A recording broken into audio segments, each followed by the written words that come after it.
Good afternoon, Europe, and good morning, North America. I'm Roger Hilton, and welcome to this afternoon edition of Global Tremors. President Putin has made no effort to hide his disdain for Ukrainian culture.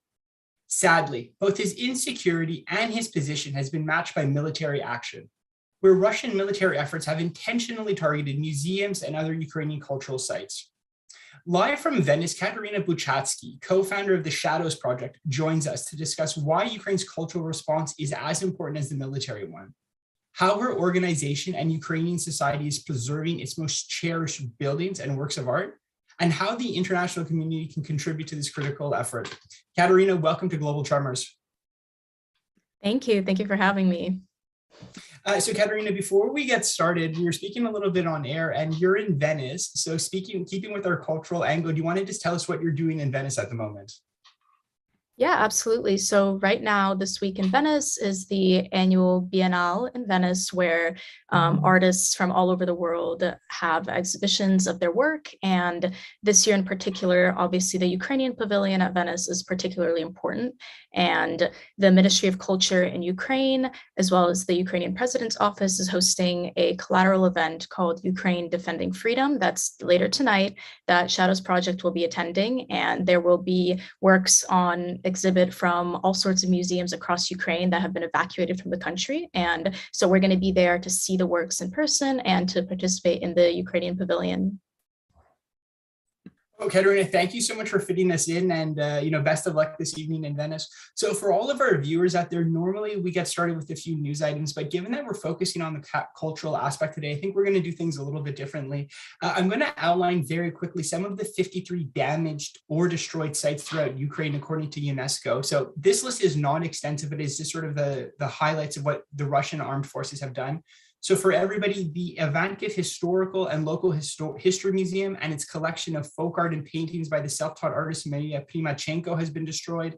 Obviously, this next one made a huge amount of news, which was the Holocaust memorials in Dorobetsky Yar on the outskirts of Kharkiv and Babin Yar in Kiev were destroyed. Another Gothic revival building in Chernihiv was destroyed. And then obviously it's been impossible not to follow what's been going on in Mariupol, but as well as museum dedicated to the 19th century landscape painter Arkhip Kudzai was also destroyed. Even more depressing about all of this is that there are 7 World UNESCO Heritage Sites done during the Byzantine era that are still at risk. So Catarina, let's get started. It's not a big surprise. President Putin doesn't believe that Ukraine is a state. He doesn't believe it has its own language. And a lot of experts have even described what he's doing as a cultural genocide. As a starting point for our viewers who aren't familiar, can you maybe describe what makes Ukraine culture unique? Yeah, absolutely. I mean, honestly, the better question is what doesn't make Ukrainian culture unique? Because I think more and more we've seen that this war has shown us that we are a fundamentally different people and have a fundamentally different culture at our core. Our society and the values that our society is historically based on are fundamentally different from Russian values, which is exactly why Russia has tried to repress our culture for centuries, because at every point in history, our culture and our values have challenged Russia's, and we've always been a thorn in their side, so to speak. So for one, Ukrainian culture is based on grassroots community efforts, and we've always had this community favored approach that historically has been a key Ukrainian political philosophy and a key part of our culture, starting from at least the times of the Cossack Hetmanate and the constitution of Philip Orlik, which was the first democratic constitution in Europe. And yes, I say the first, it established the separation of powers even before Montesquieu famously wrote Spirit of the Laws. And so this concept of democracy and freedom is a fundamental part of our culture. Meanwhile, historically, Russian culture has revolved around authoritarianism, Tsar-like figures, and Russians have always looked for strong leaders in their culture, and they have a very cynical approach. They want some tyrant to take care of everything for them. They don't like taking things into their own hands, and there's never really been a true democracy in Russia. And you have to think about really why is that? And it's because despite centuries of authoritarian regimes, there's never been a true successful democratic revolution. And you really have to wonder, I mean, it has to be something in the culture that's fundamentally different, because even in the past, even in my lifetime, Ukraine has gone through 2 democratic revolutions. Meanwhile, centuries of authoritarianism and still no similar movement from Russia. And I hear the argument that Russians want democracy but are too scared to go out and protest. And again, that this is a fundamental difference between Russian and Ukrainian culture. Like I said, just in my lifetime, we've gone out and overthrown 2 presidents and have had 2 democratic revolutions. And in 2014, it was violent, it was bloody, people gave their lives for it. And yet in our culture, we believe in our freedom and we're willing to do everything it takes in order to secure it. And this is why Ukrainian culture is such a threat to Russia, because Russian leaders want to tell the Russians that, oh, Eastern Europe, we need strong leaders, we need to be an authoritarian state, this is how it works. And Ukraine is living proof that no, post-Soviet countries, they don't need to live like this. They can have democracy and it can exist. And this is a fundamental part of our political philosophy and our culture, that freedom is our everything. And you're seeing it now more than ever. And it's always been a thorn in the side of the Russian elites who have tried to stifle democracy in their country. And that's what makes Ukrainian culture so fundamentally different and so unique, and why Putin is working so hard to stifle it. Well, if you're just joining us this afternoon on Global Tremors in Europe, or in the morning in North America, we're speaking with Catarina Buchatskiy on cultural preservation, and she's really outlined sort of in a great way sort of the major differences between Ukraine and Russia. And going back to it, I mean, the big difference, as you said, Catarina, rely about sort of the people, the grassroots and community organization, the political leadership, and, in the short time, as you said, when it comes to protecting democracy and protecting your values, the fear of, the consequences for protesting, despite what's going on in Russia, is not something that Ukrainians are fearful of and think that the juice is worth the squeezes a little bit. So, thank you for this opening intervention. The next point, Catarina, is now we've established that Ukraine is different, that it has its own culture and its own people, different to Russia. A lot of the lion's share of attention right now is focused on the huge military success and, why it's important to preserve Ukrainian territorial integrity. On the flip side, which hasn't been getting as much coverage on it, is why is preserving Ukraine's cultural heritage such a critical component of this war? First, I want to say I owe our military and the military efforts absolutely everything. It is thanks to them that Ukraine is still standing. Almost 2 months later, they're my personal heroes, each and every one of them. Now, the existence of Ukraine depends on so many things. Ukraine's existence, first and foremost, of course, rests on the fact that our geographical borders and our territory remains intact and we maintain our territorial sovereignty. But beyond that, Ukraine carries a centuries-long, rich, complex cultural history along with it. And after the war ends, when the dust settles, we have to make sure that that remains intact as well. After all, our culture is what carries with it the story of our nation, of who we are, of what we care about, our accomplishments, our hopes, our dreams, our stories, all the stories of the ancestors that came before us. Lemkin, the man who famously coined the term genocide and initiated the Genocide Convention, he believed that cultural destruction of a nation is even on par with the physical destruction, because after all, in order to destroy a group, one has to destroy their entire way of life. And that is how the aggressor ensures that the group will never kind of rise again. And so attacks on culture usually set the stage for physical attacks. In Ukrainian history, the centuries of persecution of Ukrainian culture, that is a testament to this. Putin wants to erase the very idea of being Ukrainian. And we've seen this on Russian state television, where they've said that even the term Ukrainian and this idea that you're Ukrainian has to be erased. And we can't let that happen. Our culture and our identities as Ukrainians must survive along with our land and our people. Catarina, again, you've provided a great overview about why it is so important to pass it down from generation and to ancestor. And obviously, you're the embody of centuries and decades of Ukrainians before you. And it's also your responsibility to pass it on to generations. So, thank you for that very emotional response to it. Unfortunately, Catarina, I wish we were talking about something a little bit more uplifting, but everybody forgets that the war in Russia had been going on since 2014.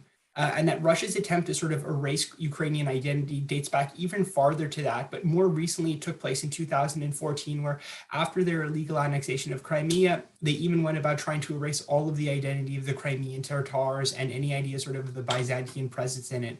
So Catarina, like you said in your intro, I mean, Ukrainians are not people who sit down and take things lightly and that you're jolted into action. So why don't you tell us a little bit about sort of the Shadows Project, how you got into how you got into this topic, and more importantly, like, how is it going right now? So the Shadows Project was founded in January of 2021. And looking back on like when we first founded the Shadows Project, it's really crazy to think about the conversations that we had at the very beginning in January of 2021, because we really did predict in a way everything that we'd be seeing today. Right from the start, me and my co-founders knew that erasing Ukraine's culture and that Russian historical revisionism sets the stage for a physical attack on Ukraine. So we initially founded Shadows to dismantle the imposed narratives and preserve and protect our culture. Before the war, Shadows was a thriving online community of young Ukrainians that were engaging with their culture in new ways and kind of shaping the cultural narrative of our country that for so long, that agency had been taken away from us. And we even collaborated with some of the most popular other cultural communities, both on Instagram and with the National Museum of History of Kiev, in order to popularize Ukrainians' day-to-day interaction with their culture and build a strong and resilient national identity. Of course, after the war began, our mission was more important than ever. But when the war began, it added a new layer and a new challenge for us, because now our physical cultural heritage was under attack as well. And as a cultural organization, we felt as though it was our responsibility to preserve it. So we reached out to museums across the country, many of which we already had relationships with because we had been working in the cultural sphere for over a year. And even prior to the war, the cultural sphere in Ukraine was very underfunded. And as soon as we started reaching out to museums, we realized that there was a dire need for assistance. They were not getting the adequate funding and support that they need to protect our art and our artifacts. So we started asking around, looking for funding, managed to scrape together some donations, and purchased over $27,000 worth of supplies for museums across Ukraine, including generators, fireproof cabinets, fireproof blankets, digital scanners, all of these things to help them preserve our art and our artifacts. Our first deliveries have already arrived at the National Museum in Lviv, and we have more shipments coming in over the next month that'll be going to Kiev. But of course, that's just the start, and that's what we've been up to since the war began, and that's kind of what we've been focusing our energy into. Well, Catarina, it goes without saying that, I mean, as you said, like you had been preparing for this since 2021, and all of the things that you got have already been so important. The question I want to ask you from a more general perspective is, from the military side, the specter of war or the specter of a full-scale invasion was always there. So military planners had, been putting in plans to deal with it and to fight back. Is it the same thing on the cultural side where, on February 24th, when the invasion started, you had a whole group of people across Ukraine in the cultural sphere who sort of opened up a desk drawer and had a plan and said, okay, it's time to activate this? Or was this much more ad hoc?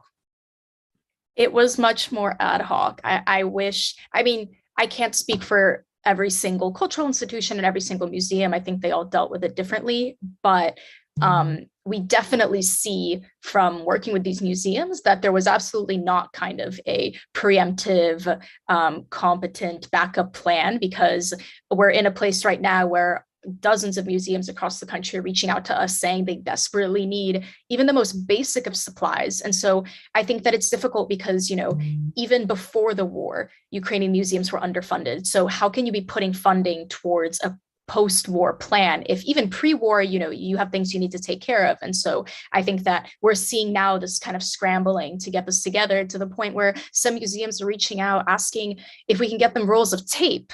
And it's like, sure, we can get you rolls of tape. I mean, I'm in Poland. I can just put some tape in my backpack and drive it over. And it's crazy kind of how easy this problem is to fix, which is why Shadows has been working on this, because really all it takes is just a little bit of attention and a little bit of a initiative by the international community, and you can really get the equipment that they need to these museums. And so we're trying to take the lead on that. Well, I mean, I think having visited Ukraine myself, Lviv, Kiev, and other areas, I mean, I think the sort of underfunding part of the museum, it speaks to a lot of other institutions and infrastructure across the country. I'm a bit saddened to learn that there was no preemptive plan and everything was done a little bit ad hoc. But like you said, I mean, everything bolted into action and they were able to do it. Before moving on to the next question, Catarina, I just wanted to know, do you think now that the war has gone on and the toll Ukraine has taken is so high that in general, Ukrainian culture has been elevated to a level it's never been before, where it's really more in the mainstream. And obviously, people, the big people, as you mentioned, like Taras Shevchenko, or the big cultural icons of the country. Do you think this actually might be an opportunity for other less known Ukrainian cultural figures, painters, musicians, composers, to enter more into the mainstream? Or, do you think this will be a fatigue issue?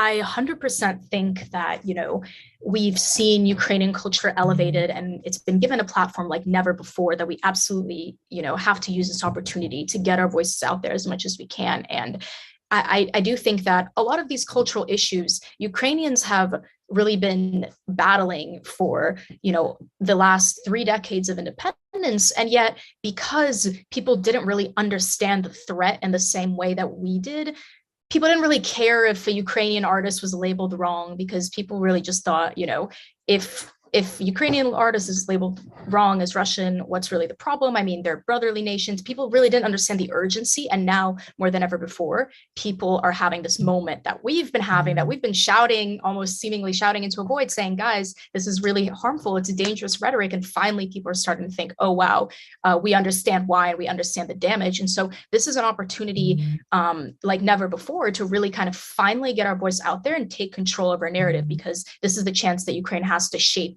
our narrative. And so some of the things Shadows is doing, for example, is calling on museums. So shout out Museum of Modern Art, we're waiting on you to update your labelings, because my favorite artist Malevich is still labeled as Russian. And so things like that, things that usually these big institutions would ignore as something that isn't a priority, is now brought to the forefront, which is great in a way. Catarina, we'll try to do our best at GlobeSec to follow up with your favorite artists and getting the categorization. But I mean, like you said, I think it took a really long time for people to realize the value and the importance of language and categorization and what it means. Even the sort of narrative that the Kremlin was putting out there, that Ukraine is brotherly nations. I mean, it has taken literally a war and thousands of civilian deaths for people to realize that maybe that's not actually the case, and that this was a forced union. And, you've spoken at depths already. We don't need to go into sort of what happened with the Holodomor and all of the episodes of Russia sort of infringing on Ukrainian culture. But, for everybody watching, as I said, please watch what you say, don't amplify narratives on it. Catarina, let's move to action right now. And you and your colleagues at the Shadows Products are already doing it. I want to just read to everybody watching and to you right now. In a recent Wall Street Journal op-ed, authors James Kuno, the president and CEO of the J. Paul Getty Trust, and Thomas Weiss, president, professor of political science at the CNU Graduate Center, are actually calling right now for the creation of sort of another monuments task force, which is a combination of military and civilian personnel to work together to safeguard and in some cases actually rescue cultural heritage, in theater operations. So obviously, Catarina, a lot of us, me here in Slovakia and Austria, we don't have the opportunity or the training to participate in something like that live in Ukraine. But can you maybe briefly outline the ways in which the average person who wants to support Ukrainian culture can help, or things that we might be able to do to support the Shadows Project? Absolutely. First, Shadows actually has reached out to the authors of those articles and looked into the potential of creating this task force that they called upon. So hopefully that'll be able to come into fruition, but we did reach out to them. Second, there's a lot of things that the average person can do in this fight. And I think that getting involved in the cultural defense is a lot easier for the average person. And which is why I think it's great for audiences to hear about this, because this is really something you can do that can make an impact. First, as we said, call upon museums to relabel their Ukrainian artists as Ukrainian. I'm going to push the Malevich case again. I mean, the San Francisco Museum of Modern Art, the Museum of Modern Art in New York, the National Museum in London, I believe, there's a list of them that are still labeling him as Russian. You can go to your local museum, you can take a look at all of these artists, and if they're labeled wrong, email them, let them know that this is something that you do care about. And in general, I think that, as you said, Roger, you need to be careful of the narratives that you're amplifying and make sure that when you are talking about Ukrainian culture, you realize that 90% of Ukrainian culture has been co-opted and rewritten. So make sure that you're researching correctly and that you're amplifying the correct narrative. Second, in terms of more direct actionable items, as we've said, Shadows has been working directly with the museums across the country in order to get protective equipment towards the art, to the art world. And there's a lot of things that listeners can do to work with Shadows to do that. So we want to maximize our impact and expand our efforts. So soon enough, I think hopefully by next week, we'll be launching an official site for our initiative where interested donors and interested contributors can take a look at the site. They can see the list of equipment that museums are asking for, and they will be able to contribute to the purchase of that equipment. So there you'll be able to see all the museums we're working with, everyone that's been asking for help, what they need, and people will be able to donate, and people will be able to contact sponsors to try and get institutions around the world and also private donors to help with the efforts. We want to make it as easy as possible to kind of participate in this, which is why our website is going to be a centralized platform. So that's going to be launching soon. So keep an eye out for that on Shadows, and we'll be publicizing the link, and that's going to be a centralized platform for anyone that's interested in helping out the museums. Catarina, I can't help but think sort of your idea of emailing the museums, whether, whatever city you're in, or even if you're not in the city, an email can still travel. It's very much akin to sort of the movement at the beginning of the war of people, of Ukrainians, and, the outstanding strategic communication from Minister Kuleba and people like you across Europe and North America. Write your MP, say the Ukrainians need heavy weapons, take civil action. And, thank you again for outlining what they need when it comes to protective equipment. We might take for granted that a museum would need tape or blankets to move it. So, all of that is really wonderful information. Before we sign off here on Global Tremors, Catarina, you're obviously, as you said, in Venice at a cultural festival right now. My last question for you is, are you optimistic about what the new generation or the new wave of Ukrainian culture will look like? Because obviously, through destruction brings creation. And, what do you think the future of Ukrainian culture is going to look like? Will it be colorful? Or I'm really interested to get your take on that. I think that even before the war, something in my experience working in the cultural sphere in Ukraine, I think that last year, summer of 21, Shadows spent the whole summer kind of in Kyiv, in the thick of it, working with all these cultural institutions, working with the cultural community, really seeing what was happening. And before the war, there really was this cultural renaissance that was happening in Ukraine, and it's tangible and you could really feel it. And my entire team could feel the energy in the air of all of these young Ukrainians getting involved in the cultural sphere, all of these initiatives that were led by people our age, and we were all there working on this, and it was so inspiring to see. And I think that the fact that this was happening even before the war, the war is only going to be a catalyst. I am absolutely 100% certain that this renaissance of Ukrainian culture and Ukrainian identity and this understanding and, taking charge of our narrative and this rebuilding what it means to be Ukrainian and rebuilding Ukrainian culture, that's only gonna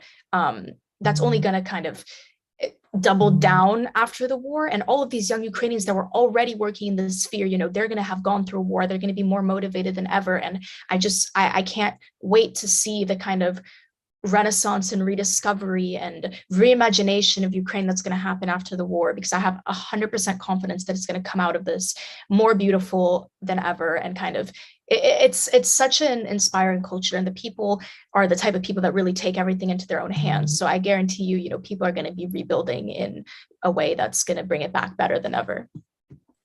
Well, Catarina, on a day when sort of the fighting has never been fiercer in the Donbass, and you still have people in the Azov steel plant holding out, it's really uplifting and encouraging to hear somebody like you, a young Ukrainian, telling us that the war, while there's a lot of, darkness still ahead, that it will be a catalyst for the future.